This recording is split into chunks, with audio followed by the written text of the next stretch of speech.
Hello everybody, welcome back to Moonwalker. Sorry there's been a delay in uploading this video. थोड़ा सा मैं busy चल रही थी but now will continue with the flow. आज हम जो थिंकर पढ़ रहे हैं वो है मैक्स वेबर, सोशोलॉजी के थर्ड थिंकर पेपर वन के. कार्ल मार्क्स, दुर्खीम और मैक्स वेबर तीनों को मिला के हम इनको बोलते हैं क्लासिकल सोशोलॉजिस्ट.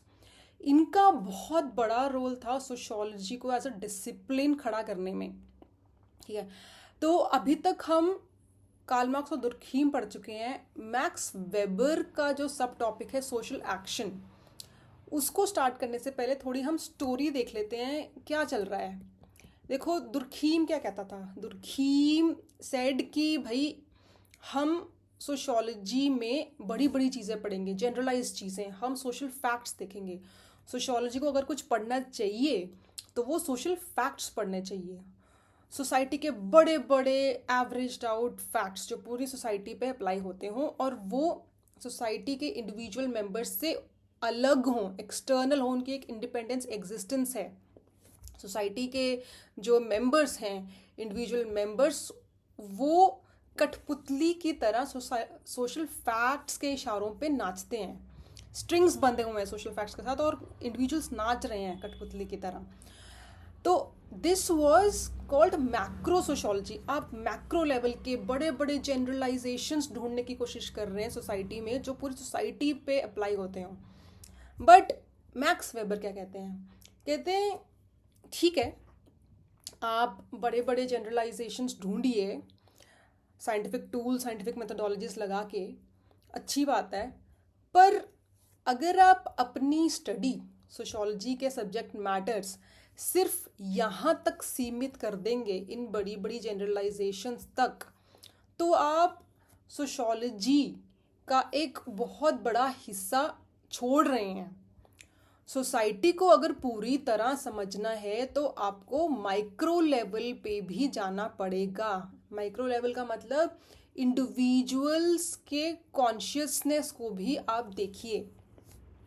अभी तक आप इंडिविजुअल्स को सिर्फ एटम्स, मॉलिक्यूल्स की तरह ट्रीट कर रहे हैं, नॉन लिविंग बींग्स की तरह ट्रीट कर रहे हैं कि एक एक्सटर्नल फोर्स है सोशल फैक्ट्स की जिनके इशारों पे इंडिविजुअल्स चलते हैं.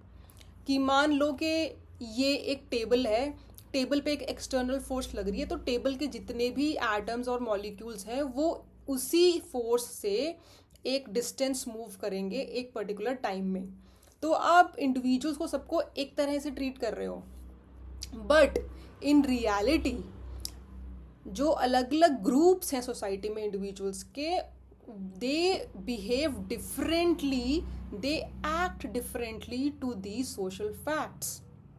और अगर आप इसको इग्नोर कर रहे हो, अगर आप इसको सोशोलॉजी के सब्जेक्ट मैटर में नहीं डाल रहे हो, तो आप सोसाइटी को आधा अधूरा ही समझ पाओगे. आप सोसाइटी का एक बहुत बड़ा हिस्सा इग्नोर कर दोगे. तो माइक्रो सोशोलॉजी के अंदर जो चीज़ें आती हैं, that should also be studied under sociology. These things should also be the subject matter of sociology as a discipline. ठीक है, अब माइक्रो सोशोलॉजी, सोसाइटी को हमने माइक्रो लेवल पे समझना है, तो मैक्स वेबर सेज कि हमें सोशल एक्शन को समझना पड़ेगा. सोशल एक्शन को सब्जेक्ट मैटर बनाइए, यानी कि जो ग्रुप्स हैं, अलग अलग जो ग्रुप्स हैं सोसाइटी में, उनका कलेक्टिव बिहेवियर, उनका सोशल बिहेवियर, कि वो एक तरीके से एक्ट क्यों करते हैं. तो विद दिस इंट्रोडक्शन अब हम सोशल एक्शन पे चलते हैं. What is a social action? Question हमारे पास क्या है? What is the subject matter of sociology according to Max Weber? अब point to be noted here is कि सोशल एक्शन में से 2007 के बाद कोई सवाल ही नहीं आया है. तो बहुत सारे लोग ये टॉपिक छोड़ के जाते हैं, और उससे पहले 2007 से पहले 1997 में आया था. तो क्योंकि हमें ये टॉपिक टच करना है, हमने वैसे डिसाइड किया था कि 2013 के ऑनवर्ड्स ही हम क्वेश्चंस लेंगे, बिकॉज उसके बाद सिलेबस चेंज हुआ था. बट इस टॉपिक को कवर करना है तो 2007 का लेटेस्ट हम सवाल ले लेते हैं. अब सवाल ये है कि what is the subject matter of sociology according to Max Weber. ये फर्स्ट पार्ट हो गया. सेकेंड पार्ट में वो पूछ रहा है कि which major method did he suggest for social science research. And third में वो बोल रहा है illustrate your answer with a sociological contribution. अब 2013 से पहले ना बहुत 60 नंबर के क्वेश्चन आते थे, तो इसके 3 पार्ट्स हैं और बहुत ही बड़े बड़े आपको आंसर लिखने पड़ते थे। But I have tried to ये 3 क्वेश्चंस जो हैं, जो सब पार्ट्स हैं, इनको एड्रेस करने के लिए एक्चुअली में बहुत ज़्यादा आपको 400-500 वर्ड लिमिट चाहिए, but I have try to limit it down to 302 words.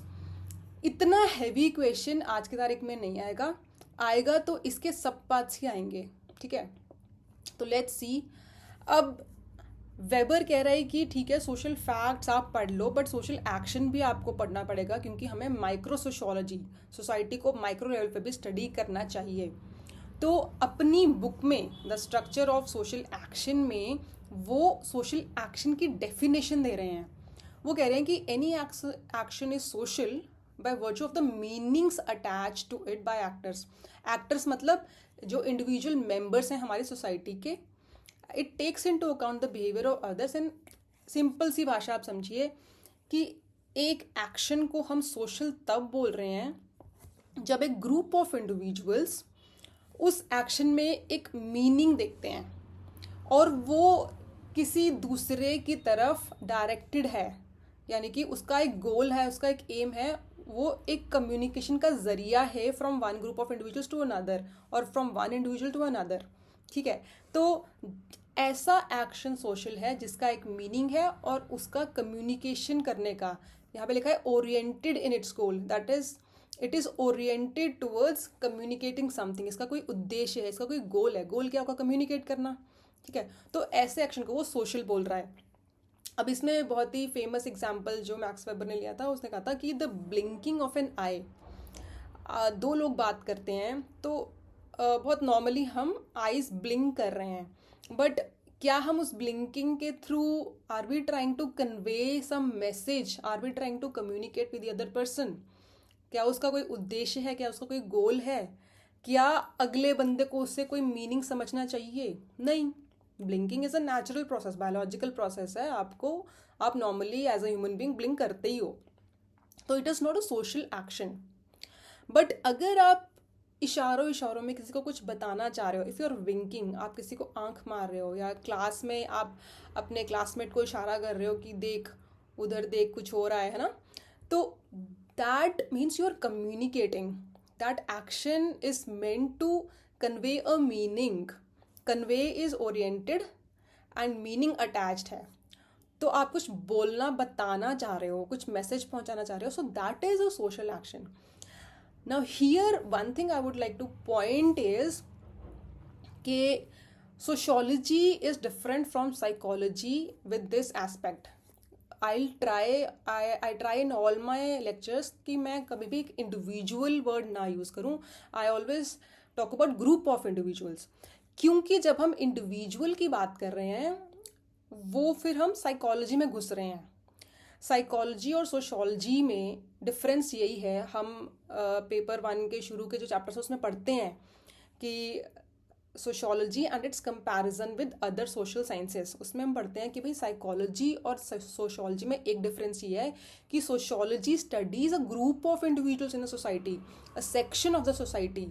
हम इंडिविजुअल लेवल पे अगर जा रहे हैं तो हम साइकोलॉजी में घुस रहे हैं, बिकॉज वो सब्जेक्ट मैटर साइकोलॉजी का है कि एक इंडिविजुअल के ब्रेन में, एक इंडिविजुअल के माइंड में क्या चल रहा है, ठीक है। तो यहाँ पे पूरी की पूरी सोशोलॉजी में, A to Z सोशोलॉजी में, कभी भी अगर एक इंडिविजुअल का भी एग्जाम्पल लिए हैं तो by default we are talking about a group of individuals, we are talking about society.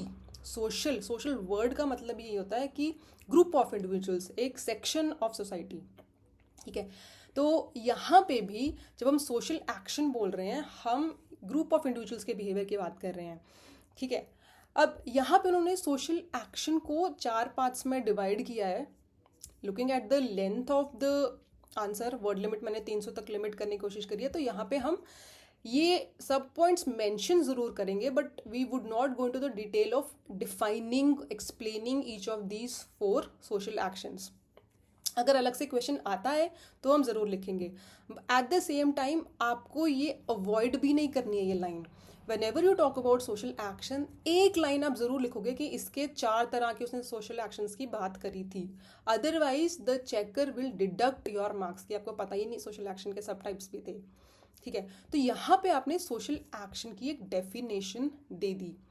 अब सेकेंड पार्ट क्या है, which major method did he suggest for social science research.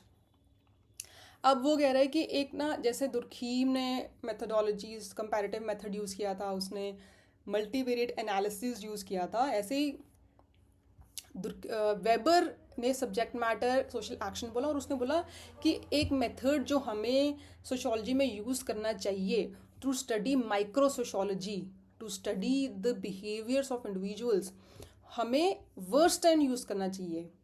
अब वर्स्टेन जर्मन वर्ड है, ठीक है, he could have use an English word but उससे sociology tough बनानी थी, तो उसने वर्स्टेन अपनी मातृभाषा का वर्ड यूज़ किया है। इसका सिंपल मतलब होता है अंडरस्टैंडिंग, समझना, चीज़ों को समझना, या इंटरप्रिटेटिव अंडरस्टैंडिंग, यानी कि सोसाइटी में जो ग्रुप ऑफ इंडिविजुअल्स हैं, जो सेक्शंस ऑफ सोसाइटी हैं, उनकी अपनी अपनी इंटरप्रिटेशन होती है किसी भी सोशल फिनोमेना को लेके, किसी भी सोशल फैक्ट को लेके। यहाँ पे आप लॉ का एग्जांपल ले लीजिए कि कोई भी अगर लॉ है सोसाइटी में, चोरी के अगेंस्ट लॉ है, तो हर इंसान उसको नहीं मान रहा है इक्वली। जो बंदा गरीब है, जिसके पास पैसे नहीं है, वो चोरी के उसमें जा रहे हैं, तो everybody is interpreting that social fact of law in their own way. A better example would be tax evasion का। आप एग्जाम्पल लीजिए कि टैक्स देना जिम्मेदारी है हमारी, और टैक्स इवेड करोगे तो इसके लिए लॉ भी है, ठीक है। अब लॉ को कुछ सेक्शन सोसाइटी के मानते हैं, कुछ नहीं मानते, यानी कि कुछ लोग टैक्स पे कर रहे हैं अब पूरी ईमानदारी से, अपनी जिम्मेदारी समझते हुए। कुछ सेक्शन ऑफ सोसाइटी हैं जो टैक्स इवेड करते हैं, ब्लैक मनी चोरी करते हैं टैक्स की। अब इसके पीछे मजबूरी भी हो सकती है, यानी कि टैक्स पे करने के पीछे मजबूरी भी हो सकती है। क्या रीजंस हो सकते हैं? तो वेबर सेज कि हमें ये रीज़न समझने भी ज़रूरी हैं। हमें सिर्फ ये जानना काफ़ी नहीं है कि हाँ टैक्स इवेजन होती है या टैक्स एक लॉ है सोसाइटी में। हमें ये जानना भी ज़रूरी है कि कुछ लोग टैक्स के लॉ को मान रहे हैं, कुछ नहीं मान रहे हैं, तो क्यों नहीं मान रहे हैं। हो सकता है कि वो सरकारी कर्मचारी हों, तो उनका तो टैक्स कटेगा डिफ़ॉल्ट, वो चोरी नहीं कर सकते। जो बिजनेसमैन है, जो छोटी छोटी दुकान खोल के बैठे हैं, उनको कैश में डील जिनका होता है, they have an option to save tax.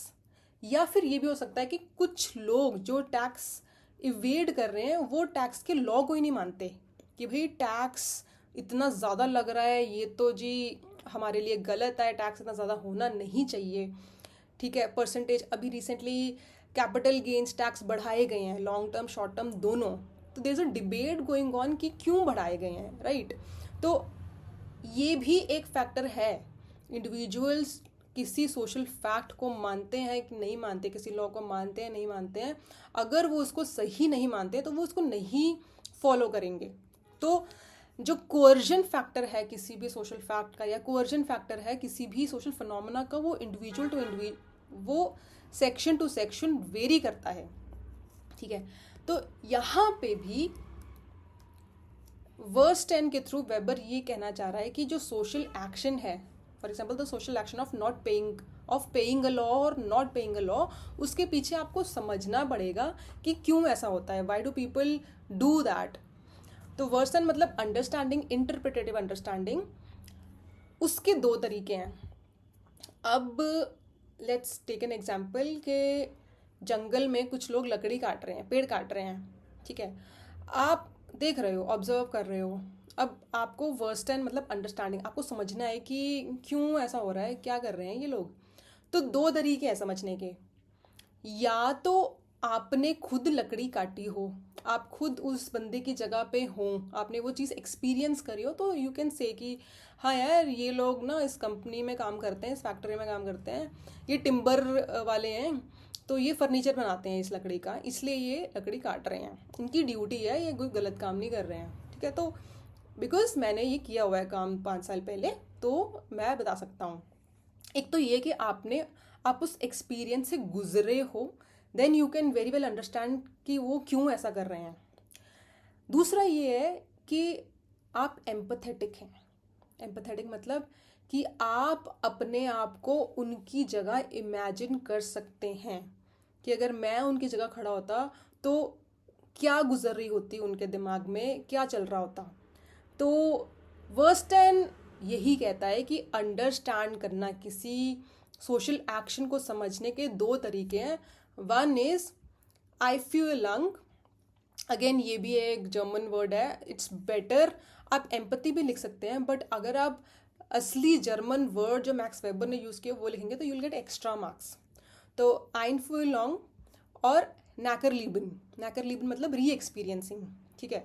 तो ये 2 तरीके हैं ये समझने के कि कोई सोशल एक्शन क्यों हो रहा है, what are the reasons behind it, it is a causal relationship, क्यों हो रहा है। इसका एक और एग्जाम्पल हम लेते हैं। डुरखीम ने कहा था कि यार सुसाइड एज अ फिनोमेना हर सोसाइटी में होता है, ठीक है, एंड ये कॉमन है, होता है। मैक्स वेबर क्या चाहेगा कि यार सुसाइड हर सोसाइटी में अगर कुछ लोग कर रहे हैं और कुछ लोग नहीं कर रहे हैं तो क्या रीज़न है, why is it that some people are committing suicide and some are not, and ये 5% 4% सुसाइड रेट क्यों बना हुआ है सोसाइटी में। तो he went, micro sociology goes 1 level deeper into understanding society. Macro ऊपर ऊपर से समझ लेती है, micro goes into the causes of social action and how people interpret, how people act differently in different situations. तो यहाँ पे हम एग्जाम्पल लेते हैं सुसाइड का।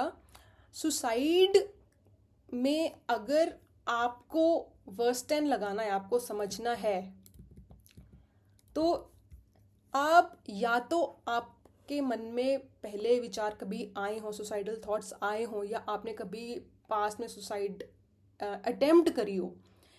One way of understanding what people who are committing suicide go through is that this will be re-experiencing, Nacker-Lieben, कि हाँ यार मतलब it's a very difficult situation और मैंने भी अटेम्प्ट किया था, एंड आप उनके इमोशंस, आप what they are going through, you can very well understand that.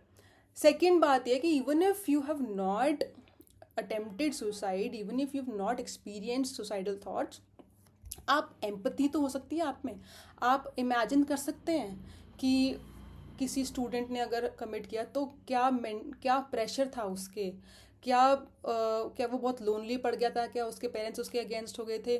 तो if you are able to imagine yourself in that person's shoes, ठीक है, उसकी जगह पे आप इमेजिन कर सकते हैं, then you will be able to understand कि why some people commit suicide and why some people do not commit suicide. तो ये वेबर ने बोला था कि भाई ये 2 तरीके होते हैं।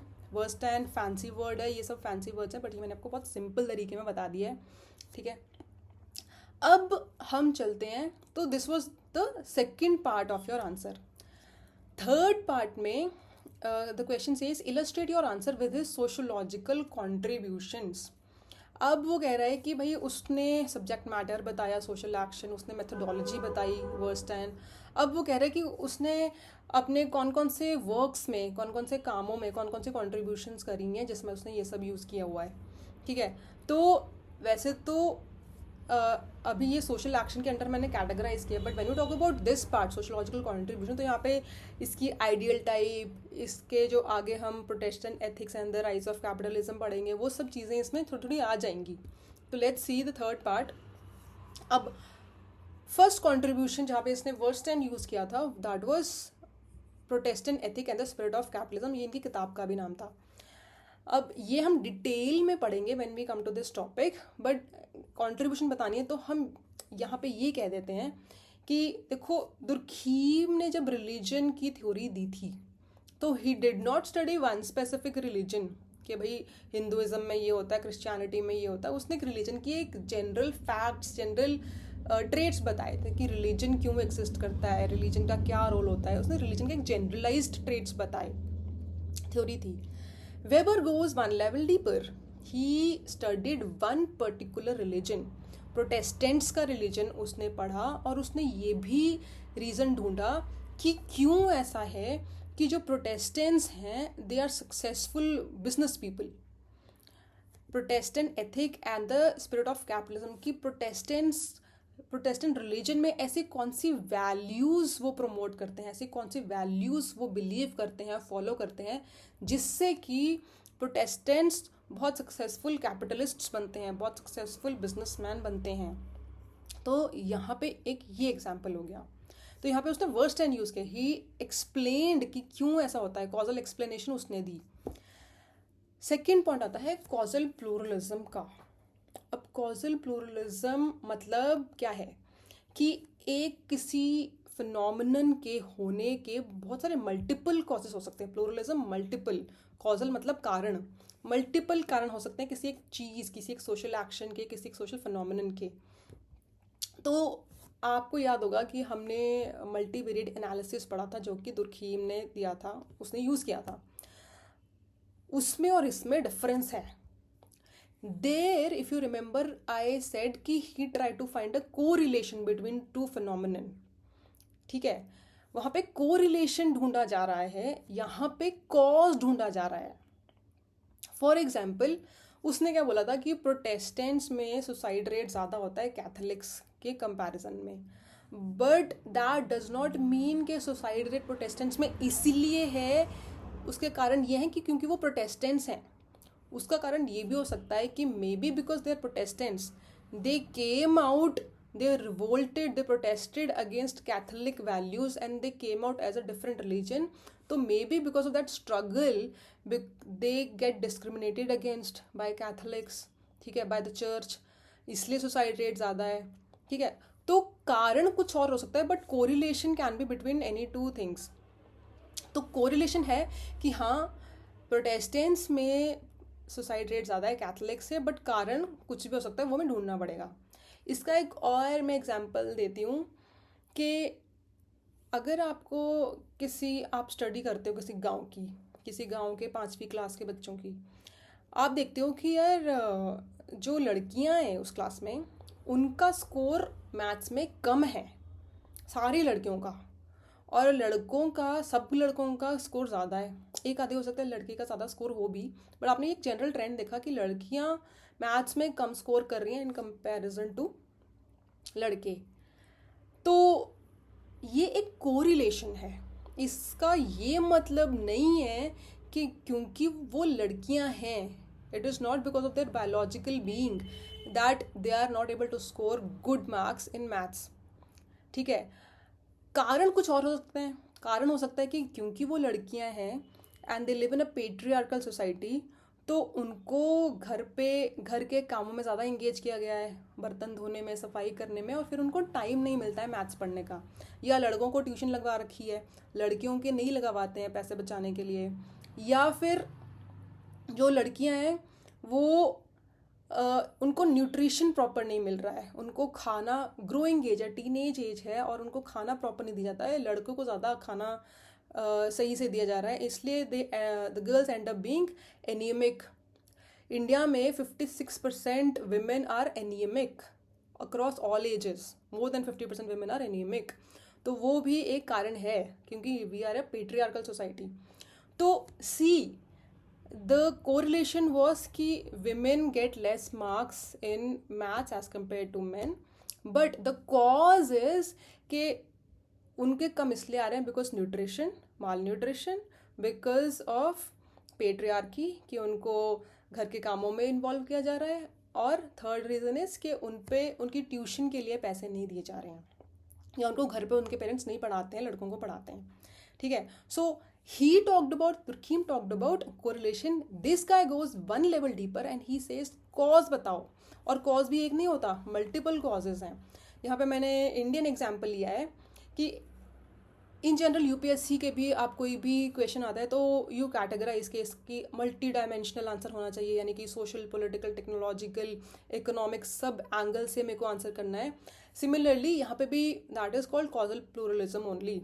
यहाँ पे भी अगर आप 1857 के रिवोल्ट की बात कर रहे हो तो आप पढ़ते हो मॉडर्न हिस्ट्री में कि हाँ उसके सोशल रीजंस भी थे, उसके इकोनॉमिक रीजंस भी थे, उसके पॉलिटिकल रीजंस भी थे. This is called causal pluralism. Next हम कॉन्ट्रीब्यूशन देखते हैं आइडियल टाइप की.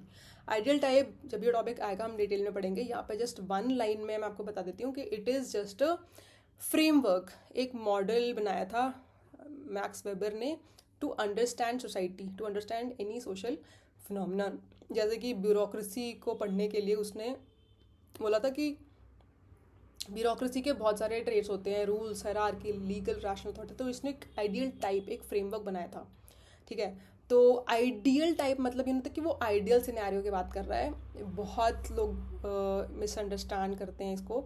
डिटेल में हम पढ़ेंगे. It is as of now समझ लो कि it's a model, it's a framework जो कि मैक्स वेबर ने यूज़ किया था कुछ कुछ चीज़ों को, कुछ कुछ फिनोमिनन को समझने के लिए. अब क्रिटिक पे आ जाओ. यहाँ पे हमारे तीनों पार्ट्स एड्रेस हो गए हैं, बट क्रिटिक के बिना your answer is never complete.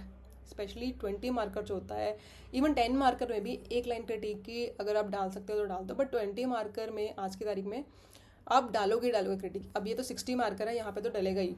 तो क्रिटिक में आप लिखोगे कि कार्ल मार्क्स क्या बोलेगा. अगर उसको वेबर को क्रिटिसाइज करना है तो क्या बोलेगा. वो बोलेगा कि भाई इस बंदे ने तो class relations, economic operation, material conditions का रोल बताया ही नहीं. इसने economic forces, mode of production, जो पूरी थ्योरी है कार्ल मार्क्स की, जो वो फोकस इसका सारा इकोनॉमिक फोर्सेस पे है, अनइक्वल डिस्ट्रीब्यूशन ऑफ प्रॉपर्टी. तो ये बोलेगा कि भाई मार्क्स ने इन सब चीज़ों की तो बात ही नहीं करी. And they have a very big role in shaping social action. बहुत सारे हमारे सोशल एक्शंस हैं विच आर गवर्नड बाय कितना पैसा हमारे पास है, अमीर गरीब. ठीक है, तो इवन हमारी जो टैक्स पॉलिसीज हैं वो भी जो कम कमाते हैं उन पर नहीं टैक्स लगता है. जो BPL फैमिलीज है नहीं टैक्स लगता. जितना आप बढ़ता जाओगे तो उस पर टैक्स लगेगा, तो उस हिसाब से उनका सोशल एक्शन भी तो चेंज होगा. ठीक है, गरीब does not have to evade taxes because उस पर टैक्स लग ही नहीं रहा है. यहाँ पे अमीर लोग टैक्स इवेड करते हैं. तो social action is definitely governed bye material conditions and class relations. ये आपने बात ही नहीं करी. दुर्खीम बोलेगा, क्या बोलेगा दुर्खीम बोलेगा कि भाई मैक्रो सोशियोलॉजी, सोशल स्ट्रक्चर्स, बड़े बड़े जनरलाइजेशंस वो भी ज़रूरी हैं. आप माइक्रो सोशियोलॉजी के चक्कर में मैक्रो को तो भूल ही जा रहे हो, आप ओवरलुक कर रहे हो बड़े बड़े स्ट्रक्चर्स का.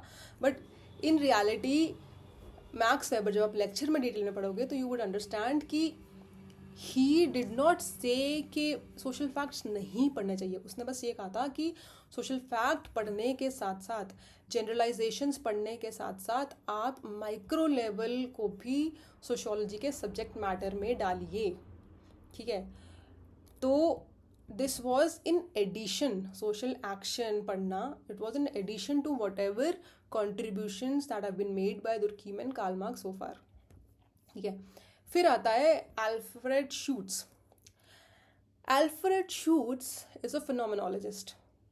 फिनोमिनोलॉजिस्ट क्या होता है डिटेल में हम, हमारा जो एक यूनिट है पेपर 1 में रिसर्च मेथोडोलॉजीज़, वहाँ पे हम डिटेल में पढ़ेंगे सिंबॉलिक इंटरैक्शन, फिनोमिनोलॉजी. बट अभी तक आप मोटा मोटा समझ लीजिए कि when we have to study micro sociology, macro के लिए positivism, scientific method, scientific tools हमने प्रमोट किए थे दुर्खीम ने. ठीक है, मैक्स वेबर मैक्रो और माइक्रो के बीच में आता है. वो कहता है कि हाँ मैक्रो भी ज़रूरी है बट माइक्रो भी इंक्लूड करो. तो max weber, although the foundation of micro sociology was led by George simile, but Max Weber had a very important role in laying the foundation of microsociology. तो इसने कहा था, मैक्स वेबर ने कहा था कि भाई पॉजिटिविज्म यानी कि साइंटिफिक टूल्स, साइंटिफिक मेथोडोलॉजीज तो यूज़ करो ही, बट नॉन पॉजिटिविस्ट मेथोडोलॉजीज भी यूज़ करो जो कि साइंस में नहीं यूज़ होती हैं. ठीक है, ताकि आप माइक्रो लेवल पे लोगों को समझ सको, लोगों की सब्जेक्टिव इंटरप्रिटेशन समझ सको. ठीक है, इसके बाद जो थिंकर्स आए, he belonged to, Max Weber belonged to an interpretative school of thought. इसके बाद जो आए सिंबॉलिक इंटरैक्शनिस्ट्स आए, फिनोमिनोलॉजिस्ट्स आए, वो नेक्स्ट लेवल, वो बोलते हैं कि भाई पॉजिटिविस्ट टूल्स को तो आप छोड़ ही दो, positivism, scientific methodology, scientific tool से आप थोड़ा ना सोसाइटी को समझ सकते हो. सोसाइटी नॉन लिविंग बींग से नहीं बनी हुई, वहाँ पे इंडिविजुअल्स रहते हैं, इंडिविजुअल्स का अपना दिमाग है, तो वो एटम्स और मॉलिक्यूल्स की तरह नहीं एक्ट करते हैं. They behave differently, each group of individuals behave differently to different situations, to different phenomenon. तो उसके लिए तो आपको डिटेल में उनके कॉन्शियसनेस लेवल तक जाना पड़ेगा अगर आपको समझना है कि why do they do this. एक पर्टिकुलर सोशल एक्शन है तो क्यों हो रहा है वो. तो अल्फ्रेड शूट्स बोलते हैं कि bro, max weber, ideal type जब आप लेके आए, आपने एक मॉडल, एक फ्रेमवर्क बनाया, ठीक है, इस चीज़ का हम क्रिटिसिज्म दे रहे हैं, तो आपने तो फिर से एक जनरलाइजेशन कर दी. आपने एक सोसाइटी के लिए एक आइडियल टाइप, एक मॉडल, एक फ्रेमवर्क बनाया, उसके कुछ फिनोमिनन को समझने के लिए आपने फिर से एक जनरलाइजेशन कर दी. तो ये तो ऐसी चीज़ों को आप माइक्रो सोशोलॉजी में नहीं इंक्लूड कर सकते. दिस डज नॉट ले the foundation for micro sociology, जहाँ पे आगे जाके सिम्बॉलिक इंटरेक्शनिज्म आता है और इतना मेथोडोलॉजी भी आती है. And he himself was a phenomenologist. तो ये these people, ethnomethodologists, phenomenologists, symbolic interactionists, they were vehemently against the use of scientific methods, scientific tools, positivist school of thought. कि ये सोशोलॉजी को समझना है तो दूसरी तरह के नॉन पॉजिटिविस्ट टूल्स लेके आइए. वो हम आगे बढ़ेंगे when we study research methodologies. So this is here you. अब देखो क्रिटिक इसके और भी बहुत सारे हैं, but looking at the limit, word limit, हम 3 तक की लिमिट कर रहे हैं और बहुत सिंपल कार्ल मार्क्स और हीम के क्रिटिक देख रहे हैं. वैसे इस थ्योरी के 6-7 क्रिटिक्स हैं, बट वो हम लेक्चर्स में पढ़ेंगे. As of now this answer is complete. 302 words में सारे आपके एड्रेस हो गया along with criticism. So this is where we end. अब हम सोशल एक्शन का ये वाला क्वेश्चन तो नहीं लेंगे, बहुत पुराना क्वेश्चन है, और क्रिटिक थोड़ा बहुत मैंने यहाँ टच किया है. नेक्स्ट हम लेंगे मैक्स वेबर का जो नेक्स्ट टॉपिक है, वेदर इट्स आइडियल टाइप या जो भी ब्यूरोक्रेसी, वो देखेंगे. सोशल एक्शन आज हमारा ये कंप्लीट हो गया. Thank you.